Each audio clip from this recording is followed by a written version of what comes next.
नाज़रीन हज़रात, कुछ साल पहले ना जब मेरे एक प्रॉपर्टी डीलर ने मुझे को 14 लाख रुपए की थुक लगाई ना, तो मुझे उसी दिन समझ आ गई थी कि मुझे कुछ चीज़ें अपनी ज़िंदगी में बदल देनी है। और उनमें से एक चीज़ ये है कि मुझे लोगों को पढ़ना नहीं आता और मुझे सीखना है कि लोगों को कैसे पढ़ते हैं। और जब मैं इस रास्ते में निकला तो मुझे ये रियलाइज़ हो गया था कि पढ़ना किसी को एक स्किल है, ठीक है। आज मैं अल्हम्दुलिल्लाह पढ़ सकता हूँ, मगर मैं जब आप एक किसी ऐसे रास्ते पे निकलते हैं जो अनमैप्ड होता है, तो ऑब्वियसली आप जिग जैग जाते हैं। अगर आप मेरी तरह आपको लोग पढ़ने नहीं आते हैं, तो मैं चाहूँगा कि आप जिग जैग ना जाएं, आप मेरे से सीख लें। सो कुछ पॉइंट्स हैं, मैं आपको बता देता हूँ। If you can understand that, you will only have to practise it, because this is a skill.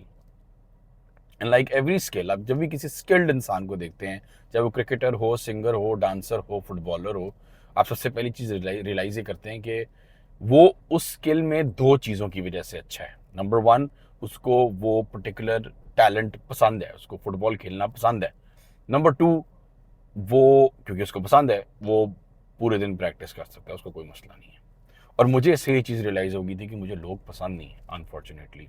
मैं लोगों को जैसे ही लोगों की राय मेरी जैसी हो, मेरे जैसा रिलीजन हो, सब कुछ मेरे जैसा हो तो ठीक है, मगर जैसे ही राय और प्रिंसिपल्स और रिलीजन फ़र्क होना शुरू होता है, मैं जज करना शुरू हो जाता हूँ। और मुझे ये भी रियलाइज़ होगा कि ये बहुत छोटी हरकत है, ठीक है। इंसान ने अगर कभी भी दिमाग उसने वसी करना है, तो उसको ज़रा जजमेंट थोड़ी सी साइड भी रखनी पड़ेगी। और यू नो फुटबॉलर्स और इन सबको देख के और उसको ऐसे स्केल समझ के मुझे ये रियलाइज़ हुआ कि मुझे लोगों को पसंद करना है। और जब मैं लोगों को पसंद करने निकला, तो एक बहुत बड़ा मुझे यहाँ भी प्रॉब्लम आया। शुरू में तो मैंने कुछ लोगों को पसंद कर लिया, मगर ये भी रियलाइज़ हो गया कि एक इंसान हर इंसान को पसंद नहीं कर सकता, ठीक है। और यहाँ फिर मुझे एक अपने न्यूट्रल फेशियल एक्सप्रेशन के ऊपर काम करने की भी ज़रूरत पड़ गई, ताकि मेरे एक्सप्रेशंस की वजह से लोगों को ये ना पता चल जाए कि मुझे उनकी बात बहुत बुरी लगी है। वरना वो फिर चुप हो जाएंगे, जब वो चुप हो जाएंगे तो वो मुझे इन्फॉर्मेशन देना छोड़ देंगे। So that's where acting help me. Acting बुनियादी तौर पे ये होती है कि एक इंसान जो है वो एक डायरेक्टर का दिया हुआ करेक्टर प्ले करता है, और वो करेक्टर को बदलने की कोशिश नहीं करता, वो करेक्टर के अंदर ढलने की कोशिश करता है। तो जब भी मुझे लोग मुख्तलिफ राय वाले मिलते थे, मैं हमेशा उनसे पूछता था या फिर पूछने की कोशिश करता था कि वो यहाँ तक पहुंचे कैसे, क्या हुआ था जिसकी वजह से उन्होंने ये चीज़ डिसाइड कर ली या वो चीज़ डिसाइड कर ली। मुझे होंडा सिटी नहीं पसंद, मुझे टोयोटा यारिस पसंद है। अब I am a Honda fan, even तो मैं टोयोटा यारिस में बैठा हूँ। रादर देन सेइंग कि यार नहीं यार, उससे पूछूंगा यार वेरी इंटरेस्टिंग चॉइस, बट आप यहाँ तक पहुंचे कैसे जब तक मार्केट में होंडा सिटी भी है। फिर वो कहेगा यार वो मेरे घर में सबको गोडे का मसला है, वो होंडा सिटी थोड़ी नीचे है, वो लग भी जाती है, यार ज़रा ऊपर है, इवन तो उसकी सीटें थोड़ी अनकंफर्टेबल है। फिर हो गया अच्छा ठीक हो गया। हर बंदे के मसले होते हैं ना, आपसे मुख्तलिफ होते हैं, ज़रूरी तो नहीं है आपकी तरह हो। और फिर मुझे ये भी समझ आ गई थी कि स्किल है, और स्किल स्पेशली जो स्किल आपको पसंद ना हो, you have to constantly work on it. So I constantly try and work on it, and I try to find myself कि यार मैंने लोगों की सुननी है, बाद में बोल लूंगा, मेरी बारी भी आ जाएगी, मैं भी बक लांगा कुछ ना कुछ, मगर अभी I just need people to sort of just talk.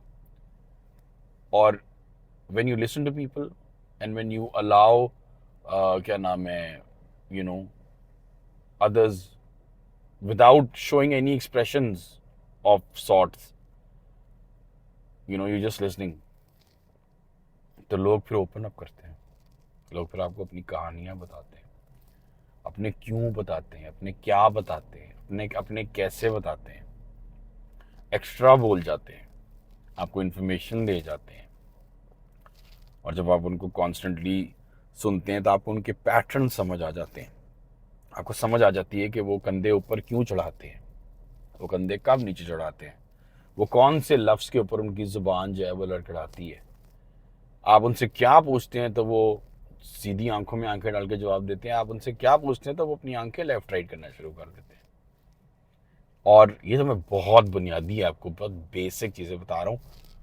It goes deeper. आपको ये भी समझ आ जाता है कि एक बॉडी लैंग्वेज की एक किताब या एक टेड टॉक देखने से कुछ भी नहीं होता, क्योंकि इंसान उनके कबीले फ़र्क होने की वजह से, उनके इलाके फ़र्क होने की वजह से, अगर आपको अगेन बड़ी बेसिक्स एग्जांपल दूं तो इंडियंस जब एग्री करते हैं तो वो अपना एक नॉड देते हैं कि हाँ यार आप सही कह रहे हैं, you know we agreeing, whereas the western world understands the same nod as a no कि यार ये नहीं, दिस इज द नो। तो अगर दो मुल्कों में ये फ़र्क आ जाता है तो फिर कबीलों में, शहरों में, इलाकों में, स्कूलिंग की वजह से, अंडर प्रेशर होने की वजह से कई लोगों का ब्लिंक रेट ज़्यादा हो जाता है। ब्लिंक बहुत करते हैं जब वो अंडर प्रेशर, मेरे साथ ही होता है by the way. This is something that is very important. Again, it's a skill. I think I've laid out everything. You know, let's go over it.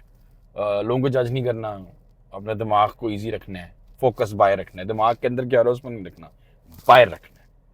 और कई दफ़ा ना आ रहा हो तो ज़रा सीखें कि अपनी उंगलियों को ज़रा महसूस कर लें, अगले के नाक के ऊपर देख जब वो बात कर रहा हो कि उसके नाक के ऊपर क्या निशान है वो कर लें, वो बोल रहा है उसका लहजा कैसे है ये सोच लें कि अच्छा अगर ये मेरे से सवाल पूछ लेगा कि मैंने क्या बात की है तो मैं क्या जवाब दूंगा उसको, यू नो।